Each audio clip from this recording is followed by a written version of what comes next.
Oh, Got it. I'm Okay. trying to, yeah. No, I don't. Good morning, everyone. Hello to everyone here in the sanctuary. It's great to be back, huh? Nice to see everyone. We haven't had a live men's group meeting with bagels in 2.5 years. And I don't know about you, but I've missed it. Unfortunately, we couldn't have bagels in the sanctuary, so the people at home, that's why we were a bit delayed, because everyone was out in the hall enjoying them. But it's great to see everyone here and people at home. I'm Dan Kester. I'm men's group president. Some upcoming events. Next November 20th will be the next meeting like this, and the guest will be Brian Kern. He's a police officer with the Amherst Police Department. He's also one of the people who we have working here on when we have Erev Shabbat and other events where we have police presence. But he's going to be talking about the Amherst police, about safety in Amherst, about what they do, kind of an inside look at the Amherst Police Department. That's again November 20th. Should be quite interesting. Beyond that, there's nothing scheduled. We probably will not have anything in December because of availability of the rooms here at the temple, and everyone tends to be busy doing the Hanukkah shopping, right? But hopefully we'll be back in January. I was going to say that after this meeting, for the people here live, we're going to need help taking on the sukkah, but we had help from my assistant, Mother Nature, who tore it down over the last day or two, and Todd is taking it down now. There are two other sukkahs, one at Amberley and one at the women's group home. So if I could get like one, at most 2 volunteers to go there after this with me to take them down, I'd very much appreciate it. So if anyone has an extra half hour after this, please see me and let's do that. I think that's it. Oh, everyone will have gotten or will be getting an email this morning about men's group dues. Once a year, we ask for dues. Dues are $36. Larger donations are, of course, welcome. This supports the men's group.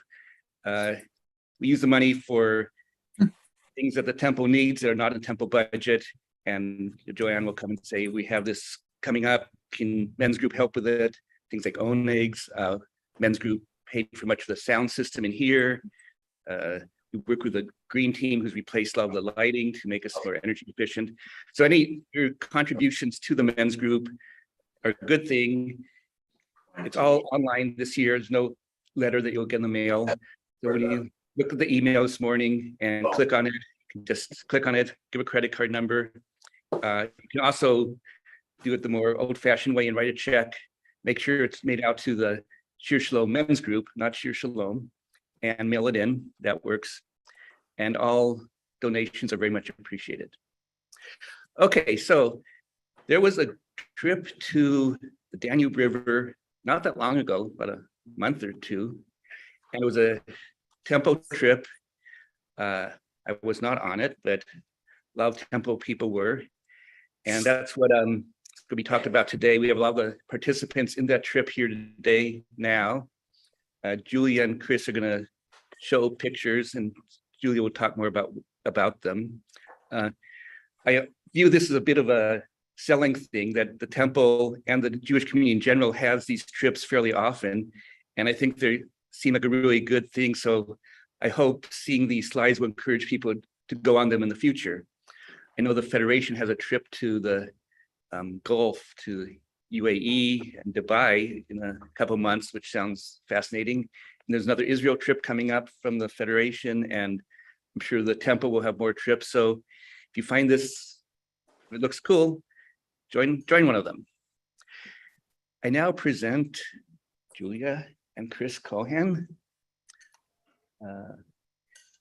And I'll let you. Thank you, Daniel. Yeah, we just need a minute to get the screen set up. You want to hold that? You wanna put it on? Well, I think that's the so let's see if it can. We have a microphone here for the people here. And for the people on Zoom, I'm going to share my screen, so. So if everybody who's at home could mute yourselves, that would be very helpful. Yes.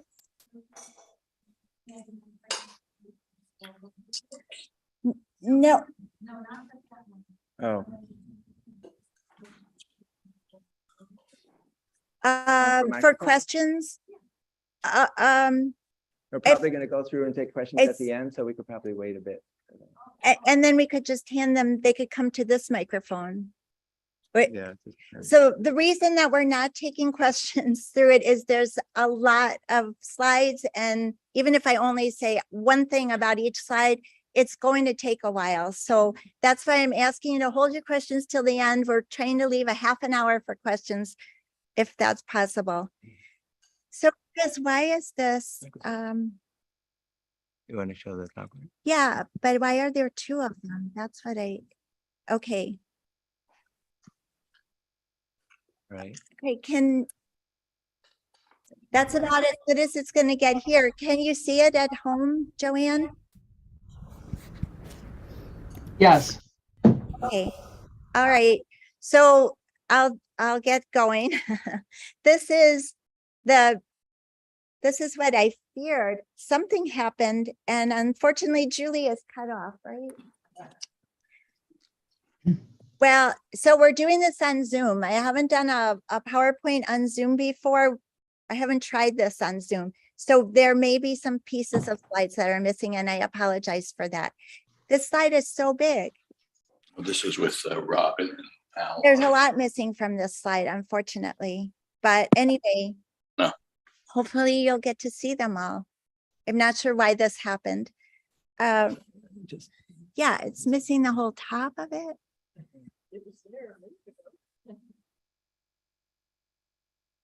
share the So I see there are two of them, but if I do that one, then I same think thing. it's the same thing. Okay, well, let's just get started. So this is half of our group. The other half of our group got to Budapest with other means. Some were there early, some started out in other cities, but I apologize if there are pieces missing. I don't know what happened. It's, yeah, well, so there'll be a lot missing. You can't see unfortunately. where the trip started, which is in Budapest, which is just off the screen to the right there, so.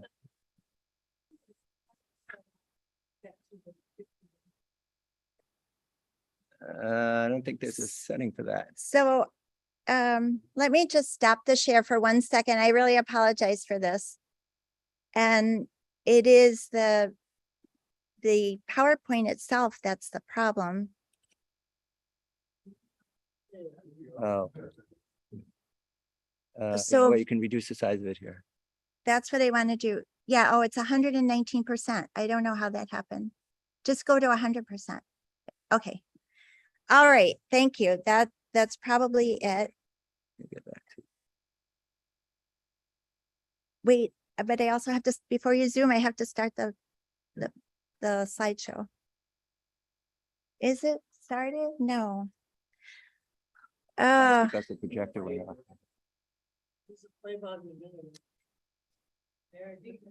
Right, Julia, you may want to mute yourself while you're figuring it out. okay. I think we have it, Joanne. Okay, Are we still sharing the screen? I haven't changed it, but I don't see, you're not sharing right now. We didn't hit the share. That's fine. Yeah, It's I still was waiting allowed. until I got it set up. Okay, thanks Right. for your patience, everyone. And do you want to share the PowerPoint? Okay, I'm backing Good. up. Can you see this Yeah. at home, Joanne? There you go. Okay, Yes. so Alright. now you can see how much was missing. It was missing about a third of every slide, so that wasn't good. Right, So here's our trip. We were scheduled to start in Budapest, go to Bratislava. So we're heading now from the right side of the screen to the left, then to Vienna, Dürnstein, Weisenkirchen, with a stop at Milk and Grind. When we went to Linz, we took a side trip to Salzburg. And then the next day we were in Passau and Vilshofen. which were in Germany. So we transitioned from Budapest to Slovakia to Austria and then to Germany and then finally to Czech Republic. And at Vilshofen, we left the ship and we took an hour's drive to Regensburg and then spent a little time there and then a 4-hour drive from there to Prague on the bus. So that was our trip. However, we had an unscheduled stop in Kamaram.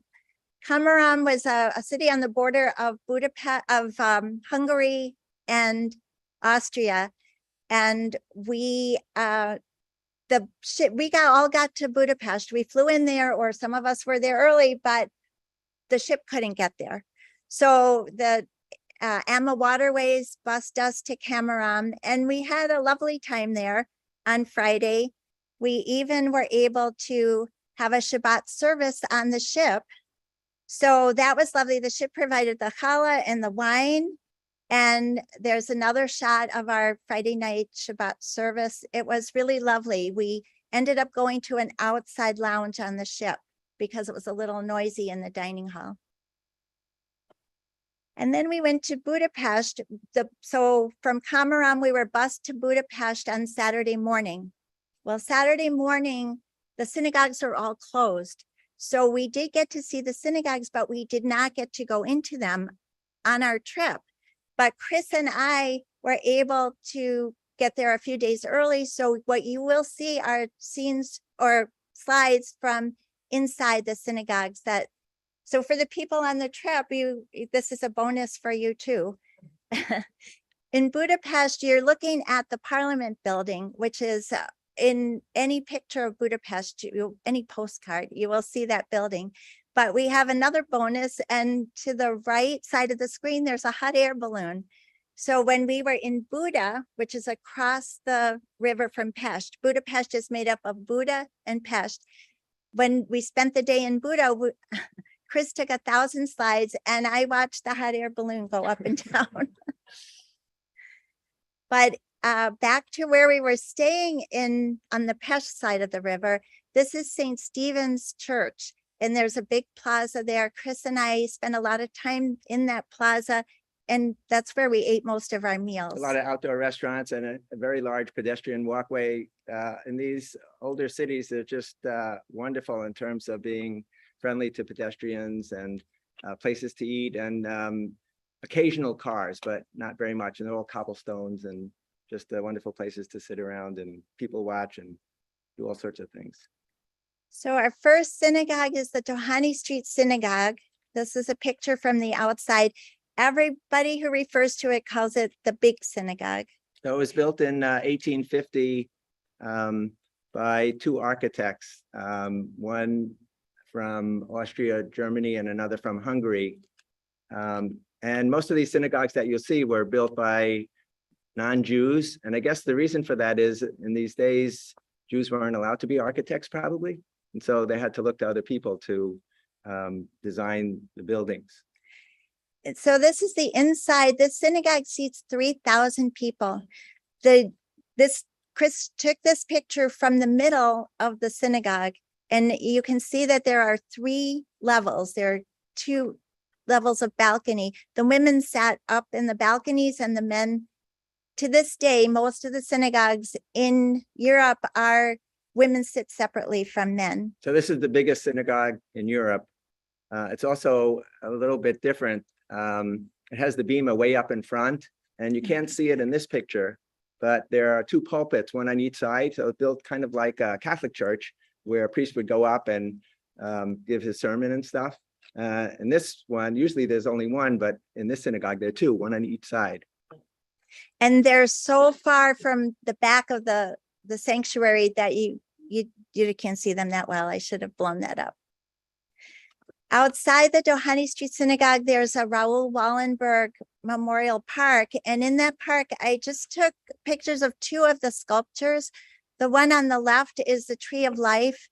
Raul Wallenberg saved thousands probably 100,000. I don't know how many Jews at the Holocaust. In this sculpture, there are little petals, and they all have the name of a life that was saved. So yeah, that memorial is on top of a mass grave, and the names and the tattoo numbers are on each of the leaves of the memorial.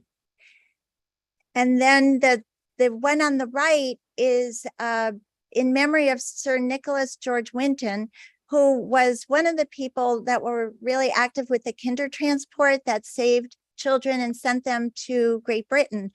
There in Czechoslovakia, we learned that there was, or the Czech Republic, we learned there was a woman, but Sir Nicholas gets all the credit. And there were at least over 400 children that were saved because of their work. This is a memorial, shoes on the Danube bank. The day that we went there, this is not from that day, it was pouring rain. There was a fence erected around it because it was Hungary Day, and the bus couldn't even get us that close. We had quite a walk to get to it. But days before, Chris was able to take this picture. What happened there was that Jews were lined up on the bank of the river, and they were shot so that their bodies would fall into the river and the river would carry them away. It's even hard to talk about. And the reason their shoes were left behind was that the shoes were valuable. Somebody else should So be doing it. you can see a couple of other things in the background across Buda Castle, which is just a government center. And in this part of Europe, the castles weren't like the English castles. They were more just government buildings. And also the chain bridge, which you can see is under construction, crossing the Danube there, was totally closed off, which redirected traffic and everything. We couldn't go on it. It's usually a lot of people crossing it. Another memorial that was not part of our tour was the monument of German occupation. This is in a park called Liberty Square. The monument are the concrete posts and the gateway, and it represents the fact that the Hungarian people felt that Germany, the eagle, Germany's represented by the eagle, just swooped in, and Hungary was the victim of Nazi Germany. However, there was a protest in the front of all of that, and it's you'll see pictures of people. I hope you can see that. There are stones on the ground. So people have put pictures of their loved ones that were taken from Hungary because the Hungarian government just rolled over and let the Nazis come in. So they're saying Hungary is not an innocent victim. You allowed this to happen. Yeah, and there was a, I forget the name of it, something hand, a Hungarian organization that sided with the Nazis and collected Jews and had them transported to death camps. And so it wasn't as if Hungary wasn't involved. The arrow, oh yeah, arrow hand. Thank you, Carol. So the next synagogue we went to was Rumbach Synagogue. And remember that when we were there, it was pouring rain. So all the pictures from our trip were just difficult to use. So this was built in 1870. I think a Viennese architect built this one. And it was ran into disrepair after the war. I guess there were animals living inside, so it was in pretty bad shape. But in the late 1980s and 1990s, it was renovated inside to what you'll see in the pictures here.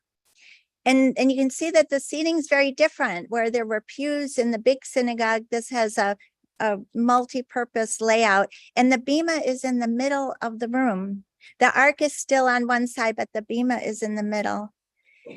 And then there's another upper balcony, and now these days that would have been seating for women, but these days it's this synagogue is not used for services. Is that right? I think they told us it's not used for services, but there's an exhibit of these lit up posts that have in Hungarian and English. It's the whole history of the Jewish people in Hungary from the beginning of when Jews first arrived in Hungary. It's hard to appreciate the beauty inside these synagogues. They're just really, really astounding and so different from the churches. And many of them have kind of the Moorish theme. I guess that was popular with the architects at the time. But just the multicolored walls and the stained glass windows were just beautiful. And another place where our trip did get to was a courtyard called Gojdu Udvar. Udvar means courtyard, and this is an especially large one. It's fully pedestrian mall. Once you go and enter this little archway in the middle of a street, you get into open air courtyards where there are restaurants and bars. It's a whole entertainment venue. The picture on the left, you can see that there's lights hanging overhead.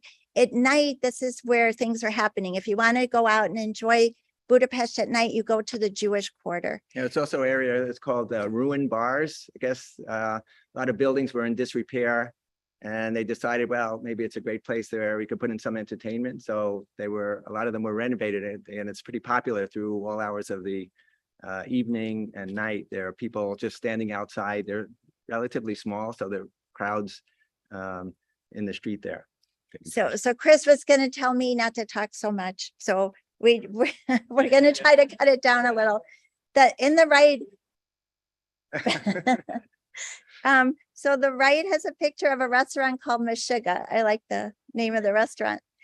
But we did get to spend a little time there. So we got out of the rain. Some of us walked around some more that day, and some of us sat and had a nice hot bowl of goulash soup. So, and this synagogue our trip did not get to. I always say it's the last synagogue. It's the third synagogue. It's the third synagogue because there's a surprise synagogue after this.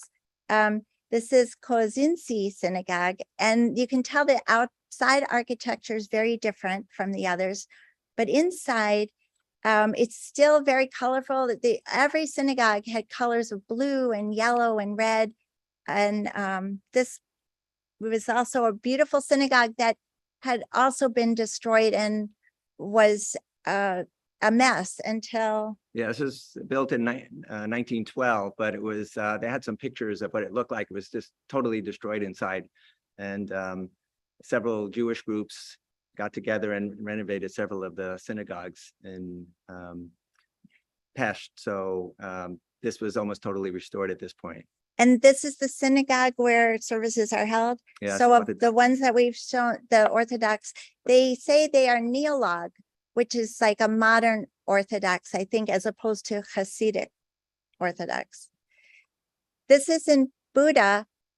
It's Fisherman's Bastion, used to be a fish market, and we spent a whole day in Buda. So this was just lovely. It's been cleaned up. So some of the buildings you'll see are really black from the Industrial Revolution, but this one has been totally sandblasted, and it's, I think, whiter than it was when they built it. And everywhere you look in Budapest, there are just cranes renovating outsides of buildings just as far as you can see. It just was amazing. It's so this is really the last synagogue in Budapest. It's a medieval synagogue, which we only found out about because I picked up a brochure that said there was such a thing. So we went looking for it, and it was not easy to find, but we had help from someone selling tickets for another place that we went to. And we found it because of the doorway. The doorway has a menorah on it. So when we got there, we knew we were in the right place, but we tried to open the door and it was locked. So we didn't think we could get in, but we knocked. And then a gentleman opened it up. He was there, and we were able to take a whole bunch of pictures, but we just used these two. It's a very small synagogue, and he said that the community is growing. So they're going to, you have to move to another space because they've outgrown this space. But this was built in the 16th century, so from the 1500s. And the place where the women sit on the right picture, behind those dividers, there's like a screen. You can see that there's some chairs. Well, you can't see that, but there are chairs behind there. That's the place for the women to sit. And then above that area, they had painted and restored that whole space, except the ceiling had the Star of David has the priestly blessing on it. And then the bow and arrow was a verse from Hannah. So Yeah, that, yes, probably every 500 years. and there are also some columns from the original synagogue that are in the courtyard around it that they are restoring and trying to do some of the digging around there to restore more of the temple. And this was the great market in Budapest. And I know Deborah and Rick really loved that place. They ate a few meals there. Chris and I spent just one time there. And one thing about the roof, if you look on the right side of the temple, it's a lot of It's not a art- temple. the The market, market. Art Nouveau style, which are on many of the roofs in Budapest. Just kind of all different colored tile roofs. And inside, it's everything imaginable: clothing, food. I don't think there's anything in the world you couldn't find in there. And there are places to eat, especially upstairs. There's no real seating on the ground floor, but you can see through the middle of the picture, there's a little walkway. Well, there's like a circular courtyard around the second floor, and there were places to eat there. And they had sausages and goulash and paprikash, everything you would like. So we move on to Bratislava, and there was no synagogue to visit in Bratislava.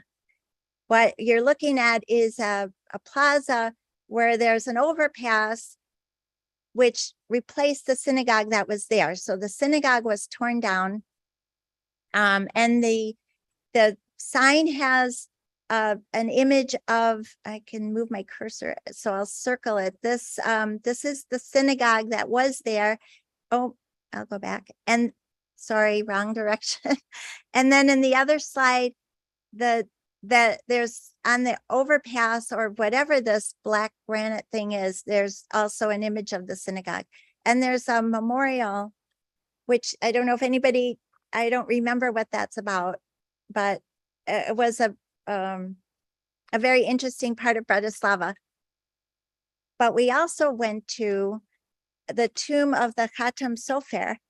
And this is what you see when you pull up to it, is just this obelisk in the middle. You wonder, is that the tomb? But when you go into it, here we are walking into, we're getting a little closer. There's a little man with his dog sitting next to it. He was the caretaker. And as the dog sniffed people, he said something that I thought I heard, that the dog sniffs for bombs. So the dog is actually part of the security. I don't know if he was pulling my leg, but that's what he said. And I would believe it, because they're very careful about security. And then as you enter it, it's much bigger than you think it is. And we went down, and there was a sitting room, which I don't have a picture of, but we sat there for a while some students were praying at the tomb. And it's this big dark colored one is the tomb for the Khatam Sofer. And they would leave notes and other things, like you would stick notes in the Western Wall. So he was somebody who really championed yeshivas, but he also was very against any type of reform to Judaism. He wanted it to remain traditional in the worship practices. And the fun side of Bratislava, there's a picture of Chris with a bagel. The sign on the building says Pressburg Bagel. It looks like it's BAJGEL. So these are Chris with his twin, the bagel. And then everywhere there were little sculptures in streets, little fun sculptures. So this is a little guy coming out of a manhole. with a very shiny head because everybody rubbed his head. Before we got back on the ship, here's a picture of some of our group. And you know everyone, Liz Staley is the one all the way on the left. She is the person who organized the trip. So this was a map of Bratislava, a 3D map. And then no city is complete without the castle. So this is the Bratislava castle. And you can see how low the water is. The bank of the river is really very low. We had some fun times on the trip too.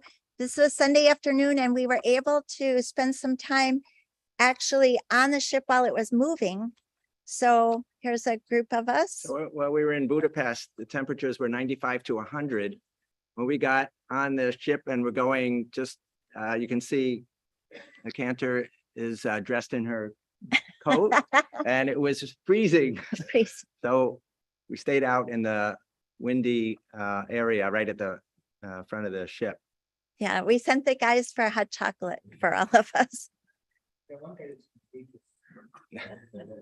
Not yet. Not yet. Oh, yeah.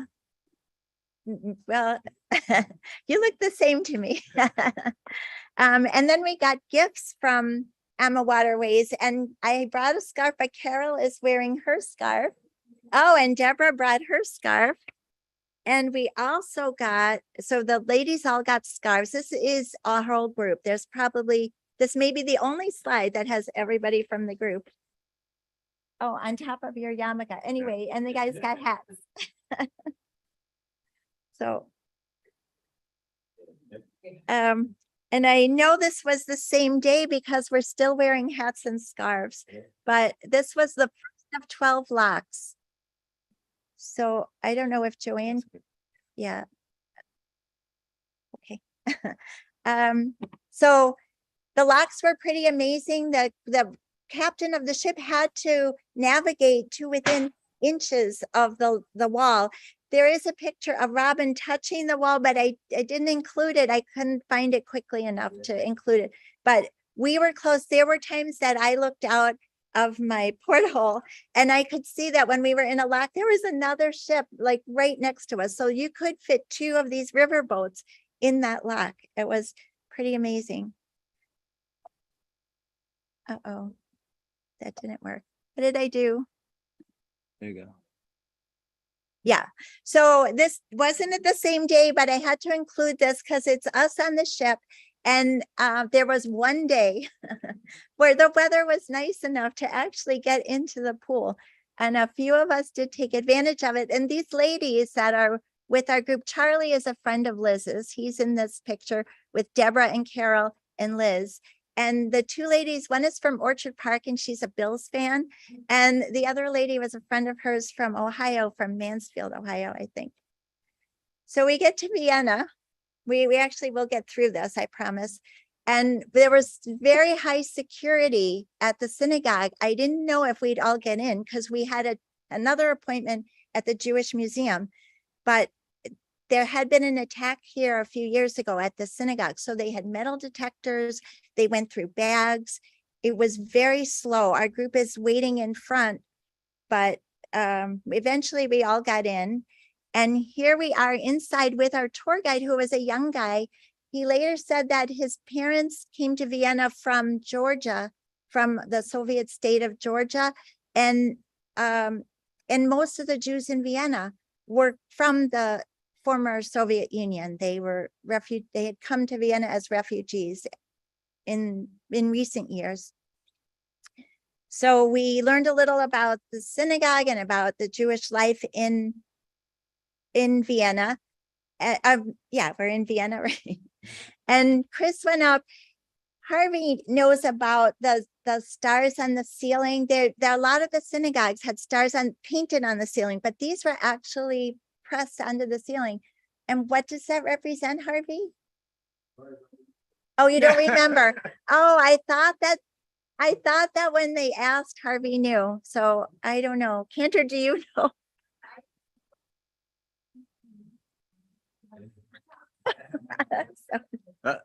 A lot of the So- synagogues have 3 levels. They have the main level and then 2 levels above that. And so they climb up the stairs up to the 3rd level here. Yeah, we did a lot of Yeah. climbing and walking.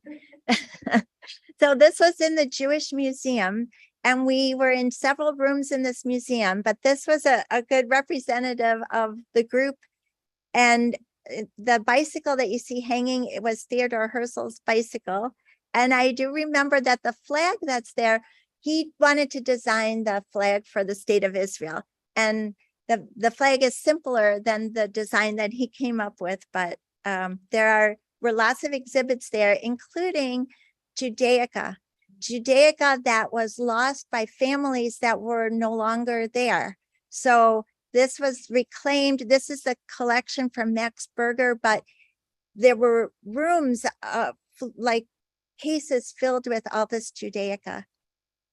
He had collected all the stuff in his house and kept it. And then when the museum opened, they took the collection as part of the museum collection.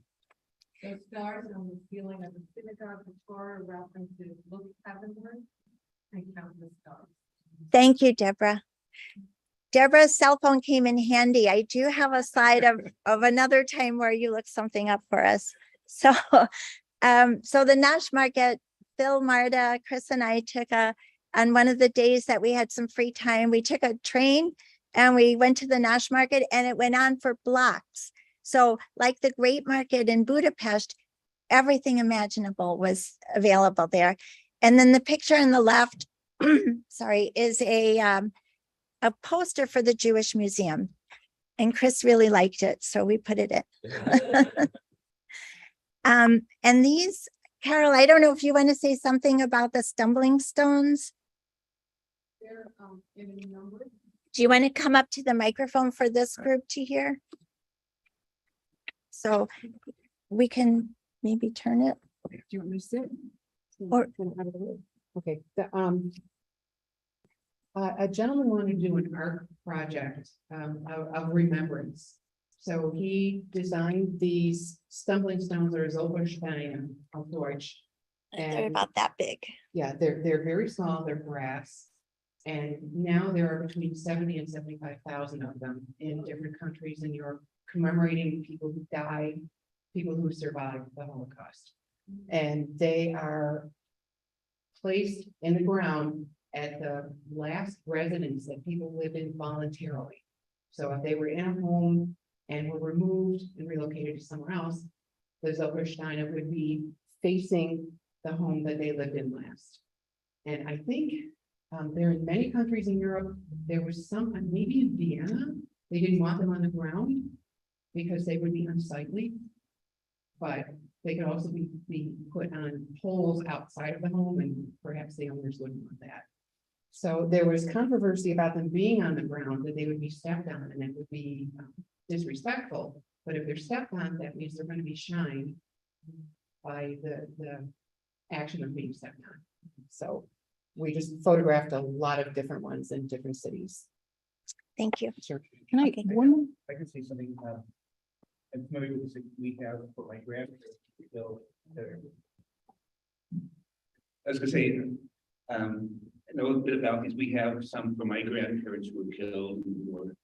But I think it's a really brilliant idea, because you put a big concrete memorial, no one pays attention, but these can just walk down the street in any city in Germany, you see them and suddenly you think like Jews actually live right here in this building. So I think it's just a genius idea of a way to memorialize the people who died. Yeah. The artist wanted people to bend down to have to read them, because that was an act of reverence to bow before them.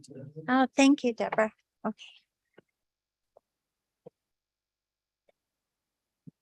But one more thing, when we were in Vienna, after we left the synagogue, we were walking down the street and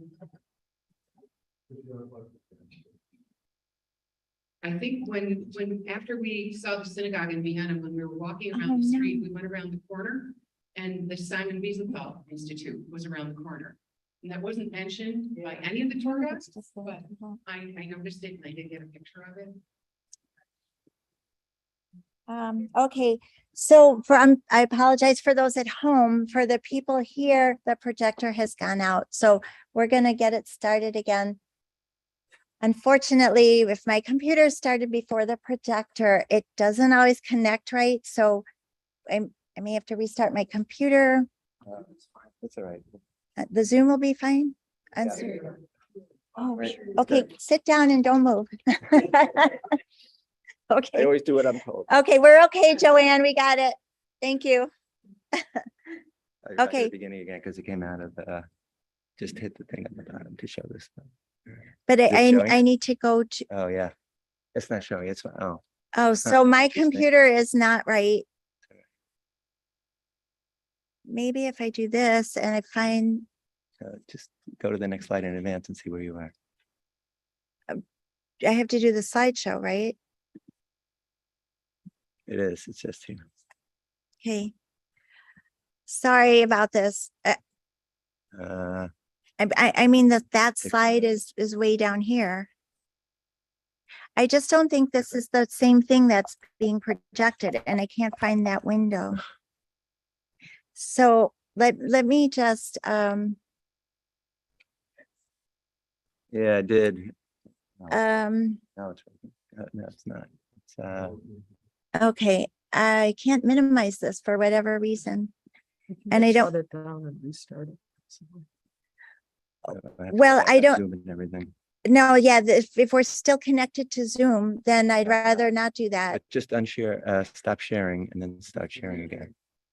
Okay, did it change? it No, didn't. Stop sharing. okay. Okay, we are, I really apologize. I'll stop the share. And then Still now, up there. right, it's the problem is projector. what the projector is showing is not, I can't see what the If I projector is unplug it- showing. Oh, there you go. It started. It's good. It reconnected. Yeah. Okay, so we were past all these and past that. Go. Chris, if you want to share the mic, just use this, you know, you can pass this around. Okay, great. Thanks. There you go, right there. Good. Is that That's good. showing it? Yeah. Okay, and Joanne, are you okay? Do you see it at home?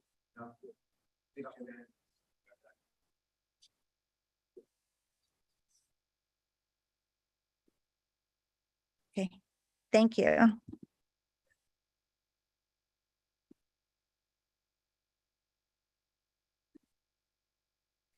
So if anyone's at home, can you tell me if you can see it? That you can, okay, okay, oh, you're, okay, Daniel, thanks. All right. Okay, so no, that's not working. Because I'm not on the slide itself. Okay. But see, it's the same thing, Chris. Sorry, I know this is Wait, not wait. right because it's too big. Well, wait, let's see what it looks like. I mean, see what it looks like. on the screen. I saw that's not the whole slide. Yeah. The same thing happened the last time, so I need to go back into PowerPoint and, Oh, change the magnification there. yeah, Uh, okay. Thanks for your patience, everyone. No, it so- says so just make it 100%. smaller. Make it smaller than that? The last time we fixed it by going to 100%. Let's try it. Okay, but it's, so I have to, oh, okay, but I go to here. Okay, That's good. that's good. Yeah. Okay, we're back. And I will admit that person. All right. So I'll go back a slide because, Oh, there you go. okay. Hang on a second. Okay, that's where we were. So there were signs of anti-Semitism. If you're at home, please mute your screen. Thank you. These were walking canes that were in the Jewish Museum in Vienna.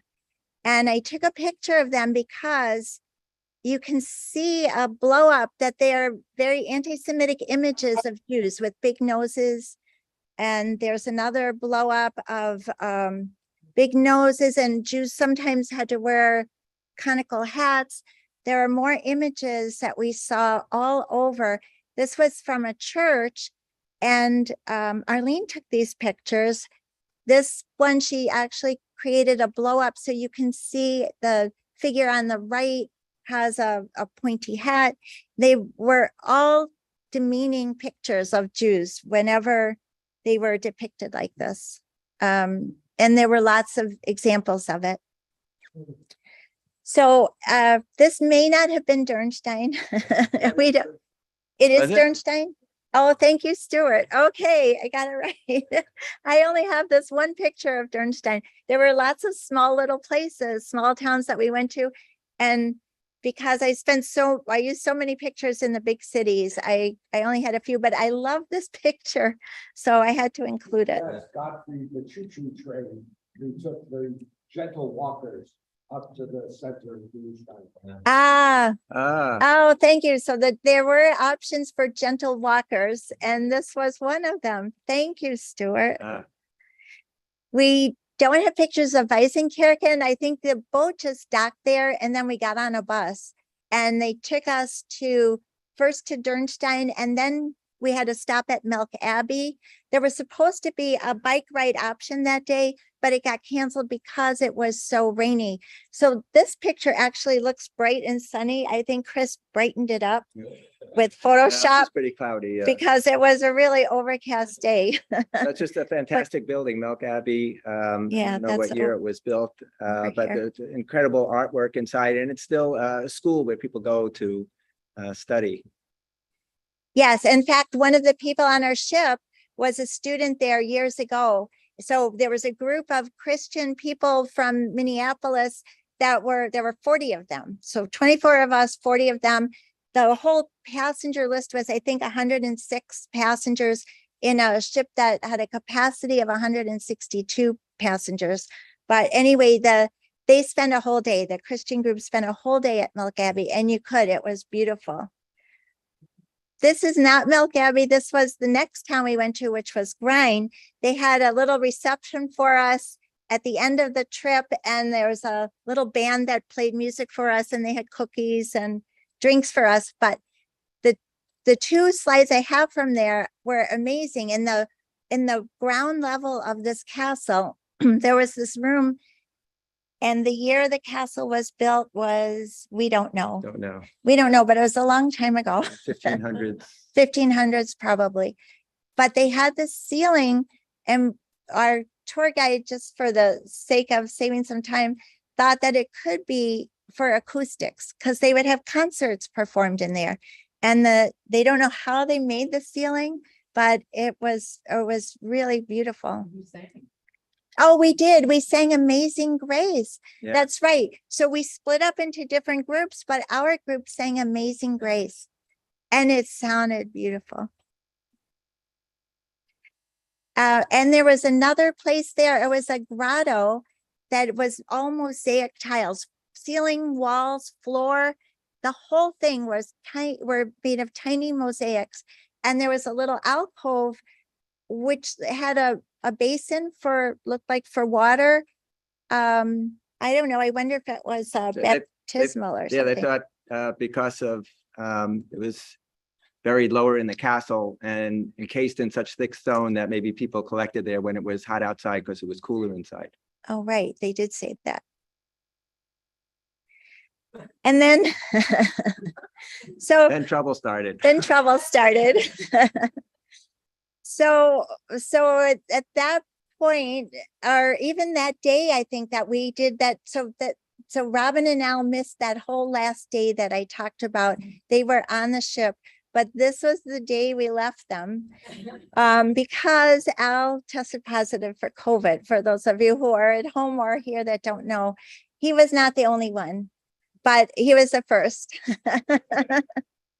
A few days later, Robin also tested positive, but they had to leave the ship in Linz. And you had to wait to Linz because you had to get transportation. And did you go just straight to Prague from Linz? Yeah, you can talk, Alan. Yeah. Do you want to sit here? Yeah,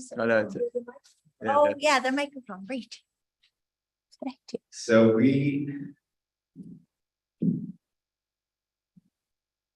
a couple of days before this happened, I started to get a scratchy throat. And for me, when I get a scratchy throat, it means I'm going to get a cold. And that morning, these two slides, I woke up and I did not feel good. And I wanted to go back to bed, which is usually a bad sign. But when I get up in the morning, I'm ready to go. So Robin, we had brought tests, COVID tests. Robin said, well, you probably should test for COVID test. I'm figuring it's going to be negative or just have a cold, but it was positive. So we went to the tour director and told them that I had tested positive. So the policy of the cruise is if you're positive, you got to get off the ship. So on this day, we were at a really small town and they were not comfortable with letting us off the ship in this small town, just in case it was a bad case of COVID and that sort of thing. So that day we isolated in the cabin. And the next day we ended up in Linz, and that was a much bigger town. And we got off the ship, and the tour director actually helped us and told us which hotel to go to. And in fact, even before we got off, he let us get off and go to a pharmacy to get an official test to make sure we were negative. I was just me that was or positive. I was positive, but we both tested. I was positive. Robin was negative. Then we went back to the ship and confirmed that I was positive. And so we got off the ship in Linz and we booked a hotel that the tour director had advised us to. And actually, I felt, even though I had COVID, I felt great. Because that morning, the morning that we were in isolation after I tested positive, and I went to bed for a couple of hours and I got up and I really feel good. But we were in isolation. And then so we got off in Linz that next day. And because I felt good, we actually walked around Linz the entire day. We did like 30,000 steps out and about touring. We stayed overnight in Linz. And then the next day we took a train from Linz to Prague, which is where the trip was going to end. So we got into Prague a day before the group did. And we were able to stay in the same room that we had booked for the cruise. And we tested again in Prague, and this time I was still positive, and now Robin was positive. And so we couldn't actually rejoin the group, but we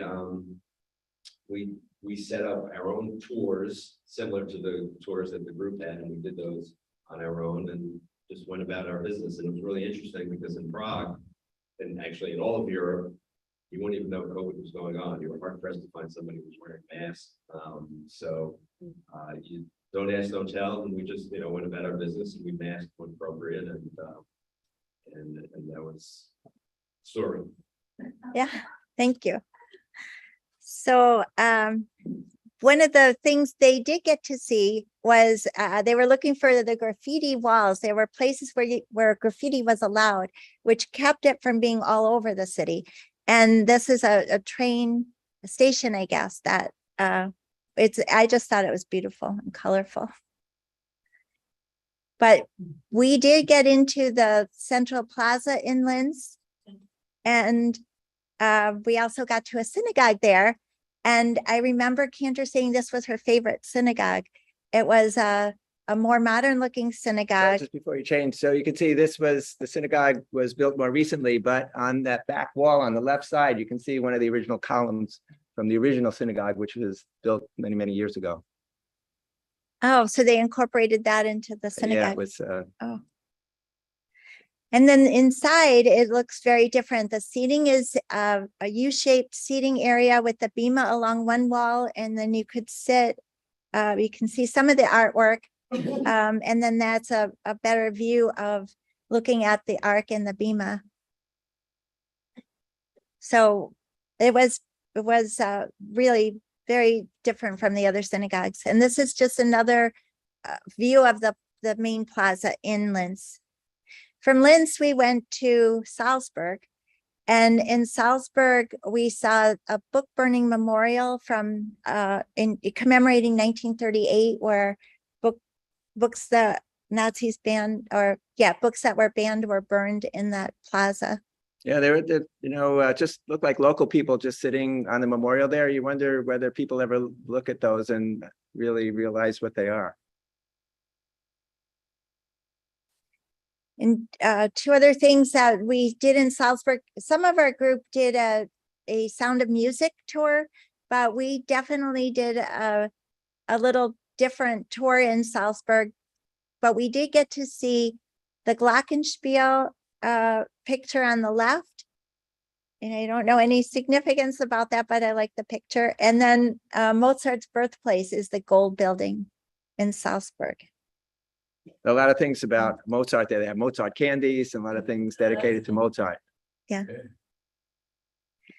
We went to Passau. Passau is known as the city of three rivers because three rivers come together there. So it's the Danube, the Vils, and the Ilm. And the thing that's interesting about those three rivers is the color of the water is different. So there's you can't see it in this picture, but the next slide, you can see a little difference in the watercolor. This actually makes the Danube look blue. It never looked blue. It was brown, it was muddy. I can see in this picture why they would say the blue Danube. So in the next slide, Chris and I had a little private tour here because we signed up to do the castle hike to go up to the castle and nobody else did. And the ship of all the other people, we were the only ones. So we got a great view. And in this one, you can see that I think it's the Vils, that's this one along the hill in the background, that's greener water. And then the Danube is a darker, should be blue, but it was more brown. And the Ilm was black. The water, where the waters came and merged together, it was black looking. It was really something to see. It looks like an island, but it just kind of, the land comes to a point there. Yeah, so it's just because the rivers divide it, it's a pointy part of the land. But in Passau, one of the great things was it was very arty. The colored stones on the sidewalk lead to different artists exhibits. Arlene took this picture, and I loved it because the tour guide, we broke up into different tour groups, but this particular tour guide really fit in with the colorfulness of the area. Also, from where the boat was docked, the castle we hiked up to is now shown on this slide, but there's a number. And can anyone tell me what number you think that is on that castle? Anyone want to guess the number? Of course, it looks like 1,999, but I'm wondering if those are zeros and not nines. So the 99 is correct and the 1 is correct, but the second digit there. So the reason that's written like that, it's the start of a figure 8, but it's only half of it. So half of 8 is 4. So the year of that castle was 1499. But we saw other instances in Passau where the 4 was written like that. So I guess in medieval days, that's how they wrote 4s. And there's another interesting, Hans was our tour guide, and Hans pointed this out to us. Looking at the castle, you'd never realize this, but not all of those windows were windows. They painted things to look like windows. So on the top floor, it's mostly real windows, but this one, the third from the left, is fake. The next floor is full of windows, but the next floor, there's a real window, a fake window, real. The rest of them are real. And the bottom floor is all fake windows. So even the cornerstones on the sides of the building, I didn't get in this blow up, I didn't get the other side, but they just wanted it to look symmetrical. It's the German way to look at things because we were in Germany at this point. And the last place we were was Vilshofen, and Vilshofen we did Oktoberfest. So some of us did an active walk. They had Lisa was the tour, like the love boat. Julie was her name. The recreation person. Lisa was our recreation person. She could do a digestive walk after a meal where you just walk around a track on the ship. But this walk was an active walk, and I was not prepared for the active walk. So Deborah really kept up with her. Chris kept up with her. They had to wait a lot for me and a couple of people because we just couldn't keep up. But it was a cute town to walk through. And we were able to enjoy this Oktoberfest where, again, Deborah didn't have enough on the walk, or maybe the walk was after this, but she got up and she grabbed me to dance and she danced with Arlene. And pretty soon a whole bunch of people were doing polkas. And the band was a band of all women. That's in the picture on the right. And our cruise manager was Raul. And he's standing here, the closest one to us. They had a contest where the band would play and they had to hold up these very heavy beer steins. And then whoever was the last man standing won the contest. And German Raul, version of arm wrestle. yeah. And you see some of our group, Carol and Paul are there with Karen and Howard, clapping along to the music. You started to say Raul. Oh, he did. Raul won. So he said it's the first time he ever did it, but I didn't believe him because as soon as he started, he had a little technique. He held the mug and he took a step back and he kind of used his whole body. So I don't think it was the first time that he did it. He looked like a pro. We left the ship after Vilsoven and went to Regensburg. That was an hour bus ride. This is a stone bridge leading from where our boat was docked into the town. And in the town, we don't have a picture of the Colosseum building, but this is a poster commemorating the fact that there were prisoners, Jewish men who were a slave labor force. And they were housed in this Colosseum, like 465, I can't read it, but a lot of men who died either because of the conditions in the building or they were marched to where they had to do the work for the Nazi army.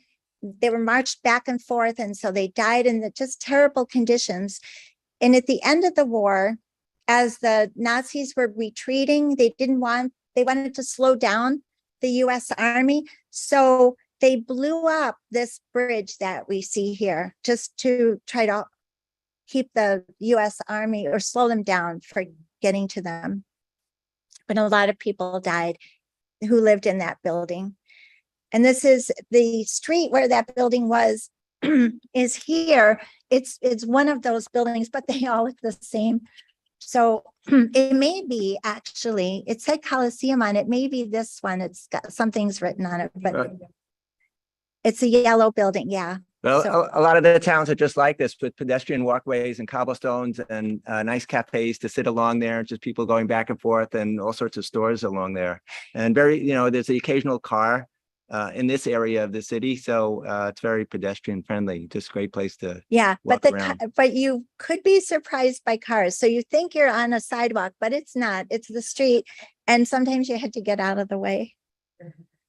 In Regensburg, we were told our tour guide was not one of the Jewish tour guides. So at this point, when she found out that we were interested in the Jewish history, she took us to this building where she said that when the cemeteries were looted and gravestones were stolen, they would just use the gravestones if they needed building materials and incorporate them into their buildings. Yeah, you can't really see it, but Hebrew And- letters underneath there, Oh. you can identify the headstone. Oh, yeah, it's really bright. They actually, Yes. They actually Or were do you want to purpose- speak over there? Yeah, that's.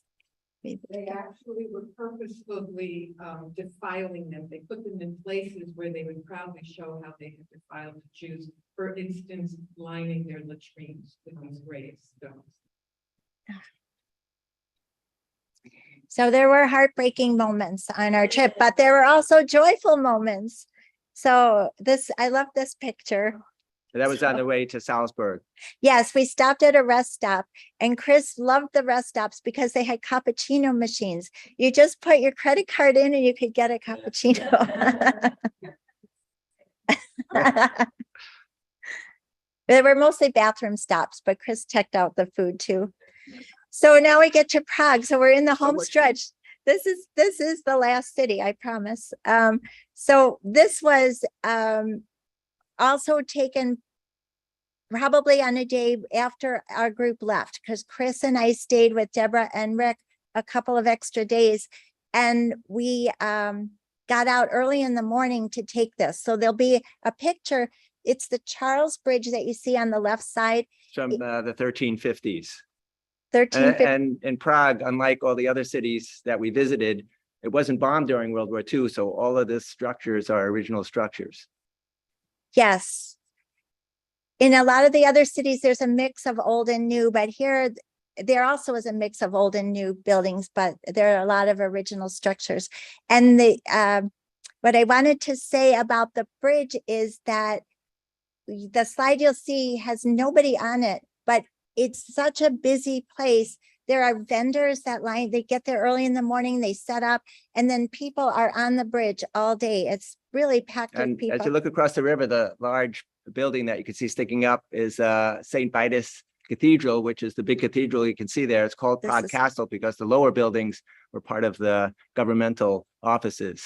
Again, it's not an English style castle. Yeah, so this is the castle goes from, I don't know if you can see the cursor, but from here all the way over to here. And then this is a town below it. It's like there's the lower terrace, I think it's called.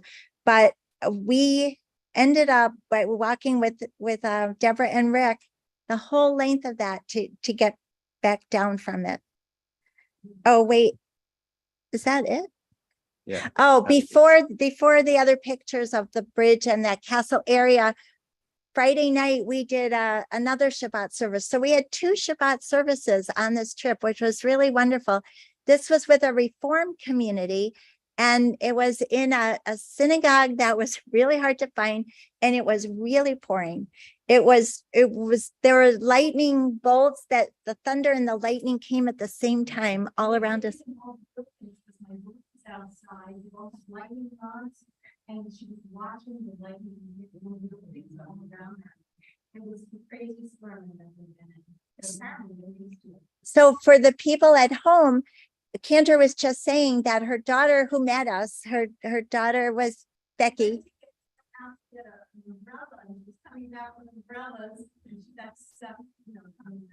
So yeah, so we all walked from our hotel to the synagogue, but because it was raining so hard, Becky went back to get the umbrellas and got in the rain and saw all the lightning hitting the buildings. Some hit during our service, one hit very close to our building. We found out later that a lot of computer servers were blown out by it because in our hotel, there were a lot of things that weren't working in those successive days. We moved from the hotel where everybody was for the extra days that we stayed. And in that hotel, the phones didn't work, the TVs didn't work. And they said that it was all blown out by the lightning strikes. So this was a lovely community. The woman who led the service is standing in the back along the windows. She's wearing the red. She is a student and she led a lovely service. And what was amazing was it was the same prayers that we do, the same melodies that we do.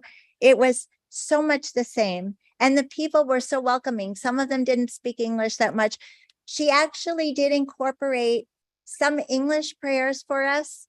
And she also did her sermon in Czech, but she translated it for us. So we got a sense of what she was saying. And they were just really welcoming people. And in Regensburg, Chris and I saw in a bakery a challah. So we bought the challah and we brought it there, but they had homemade ones. So the people there brought challah and cookies and they shared their wine with us. It was just really lovely. And there is a little video of that, but I will try to post. I wanted to tell you this too.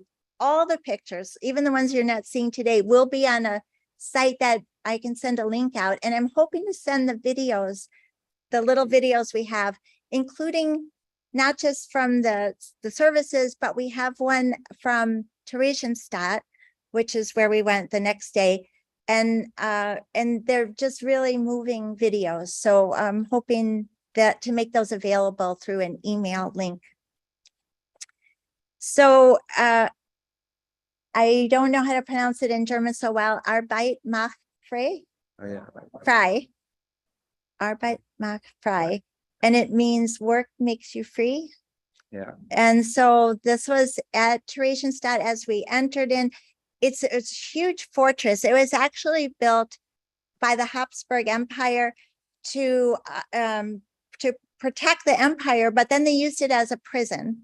And then because it was there and it was just the right kind of buildings for a concentration camp, they later moved Jews into in 1944 and 45. I don't know if there were any earlier than that, but there were. So it became a concentration camp. And I just, for the sake of time, have a couple of pictures that there was a museum there, and the picture on the left is just, it depicts a family that had to leave their home. You can see that they have their Jewish stars and their whatever belongings they could take. And then the bunks are similar to what we've seen in many concentration camps. It was This- initially used as a holding area for transporting Jews, so they would be collected there and then transported out to the different death camps because they didn't have any facilities for killing Jews there. At least from our guide was explaining. But as the war came to an end, they weren't killing Jews fast enough, and so they devised ways to use Theresienstadt to kill a lot of the Jews that couldn't be transported out of there fast enough. And people died because of the conditions, because of the starving, because of tuberculosis or other diseases that would spread among the people quickly. So there were also some slides of shower, what looked like a shower, but it wasn't a shower. It was used for torture, like water torture. So there was, as you walk in though, this is all of us leaving. But as we walked in, we walked through the cemetery or alongside it, and there's a Christian area and a Jewish area. And this is our group at the end where we stopped and we were able to say, Cantor and Harvey chanted Kaddish and El Rachamim. I don't know if I have that right, but anyway, we said some prayers, and other people who were there joined us. There was a woman, I didn't speak to her, but a woman from Israel with her son that was there, and they joined our group. Oh, her father had survived Theresienstadt, and she brought her son to see it. So they joined us in the prayers. And there's a video of that too that I'll try to make available. So one thing I'll just mention is it was a very different experience actually being there. You know, everybody knows about what went on, persecution of the Jews, and reading about it and seeing TV programs about it, but being there made such an impression. I remember feeling profound sadness there. It was more profound than any of the other sad places that we went to. But this is the Old New Synagogue, or the Alt Neue Schule. And the name of it came from the fact that there was a synagogue in Prague. And then when they built this one, it was the new synagogue. But then years later, they built another synagogue, which then became the new synagogue. So then you can't have two new synagogues. Who would know what you're talking about? So this one was the old new synagogue. So this was built in the 14th century. And it's still intact, just like it was then. I think it's the oldest synagogue in use in all of Europe. And it's also where the story of the golem comes from. The rabbi who developed the golem was at this In the attic of the synagogue. up in the attic. So this is the inside. It was a very dark place, so I hope you can see it. It's still, when you look at these later from home, you'll see them much brighter than you can see it here. And this architecture is really different from the other ones that you'll see, even the ones that we saw in Budapest. That it's kind of Gothic architecture with the arched ceilings and columns inside. It looks a lot different. Our tour guide here was not the tour guide we were supposed to have. That tour guide got sick. So a few days before she came and joined our group, she was asked to do this tour. Well, when she started speaking, she spoke just like a flood of information. And I tried to take it on my phone. I took notes, and I do have that, and I can make that available. But she also went through the whole history of Jews in Prague up to the present day. She was really fantastic. Oh, and here are the Golem cookies. Yeah. Did you eat them, Carol? We bought one and had it last night. So Carol and Paul got to taste those cookies. This is the synagogue when Daniel put out, or not synagogue, a cemetery. When Daniel put out his advertising, we did not get into the cemetery. It was locked, but Chris stuck his camera in through the wrought iron gates. And this was in the Jewish quarter of Prague. This synagogue, or I keep saying synagogue, the cemetery got full. So they needed to build another cemetery. And do you want to say anything about the cemetery?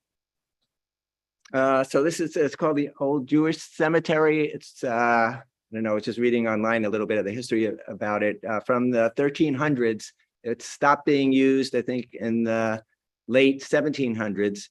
National Geographic scored it as one of the top 10 cemeteries in the world to visit, just because of its significance and because of the famous people who were buried there. But it got so overcrowded that they had to go to a second cemetery, which they developed. Oh, and Daniel has something to say. Do you want to say it at the microphone, Daniel?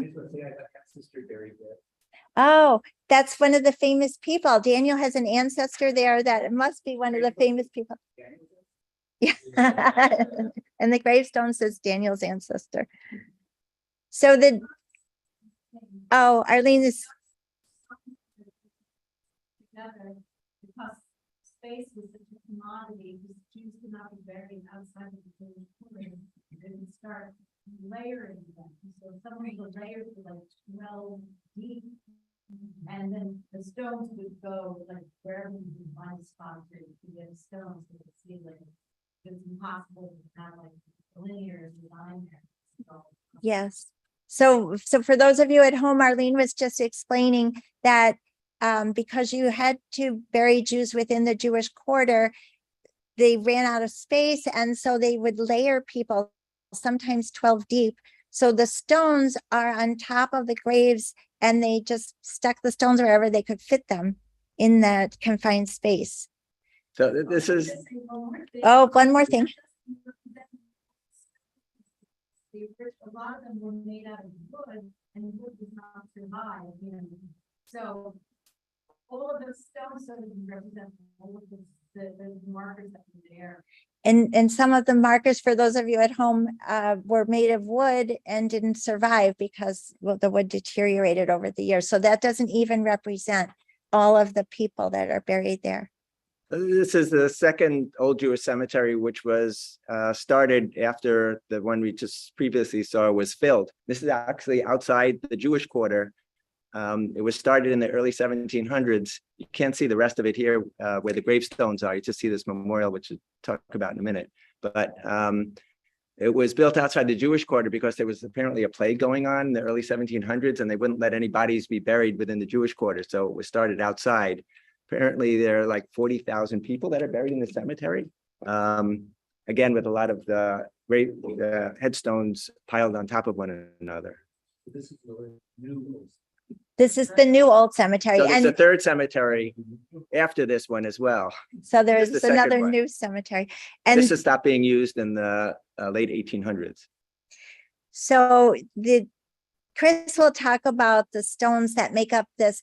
Unfortunately, I didn't include another slide, but there are old stones, just like the cemetery we saw that's actually in the Jewish quarter. There are a lot of old, huge gravestones here, but the cobblestones that make this building up, Chris can tell you about those. Yeah, so there are 9, this is memorial with 9 stones around it. In 1987, when the communists were still in rule there, they took the headstones from the cemetery and used them for the cobblestones to make the streets of Wenceslas Square, which they were renovating at the time, which you'll see a picture of. But in 2020, which is just a couple of years ago, the Czech Republic gave the stones back to the Jewish community. So they made a memorial here. And you can see the cobblestones that they use there made in the memorial. And this is a picture of Wenceslas Square, which is where the cobblestones had been used. The building you're looking at the far end is the National Museum, and the square goes for several blocks. There's another part of Prague called Old Town, and we spent a lot of time in Old Town. We ate there. Two buildings of note are the astronomical clock, this tall building on the left. Every hour it goes through, and there are a whole group of people. If you can see the bottom of the slide, there's people congregating from about 1:45 till the bell tolls at the hour. People gather to watch it, and it starts to chime, and there's a skeleton that rings a bell, and things move around. It's really something to. The disciples, thank you. I don't even know what it all is, but the disciples